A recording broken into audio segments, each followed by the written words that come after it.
Beginilah suasana makam prajurit Ukraina yang gugur di medan perang.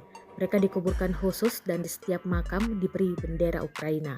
Rekamannya beredar di Telegram pada Senin 13 Mei 2024. Puluhan makam tampak berbaris rapi di wilayah Khmelnytskyi, Ukraina. Dalam keterangan unggahan disebutkan Ukraina membuat kenangan abadi bagi semua prajurit yang gugur dan dimakamkan di Khmelnytskyi, Ukraina.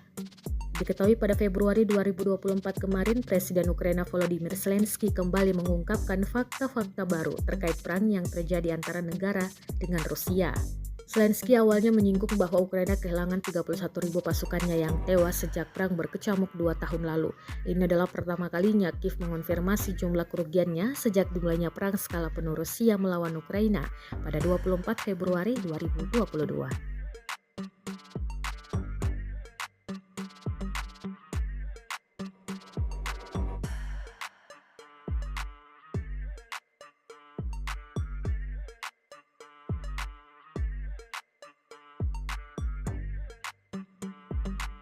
Download Tribun X sekarang, menghadirkan lokal menjadi Indonesia.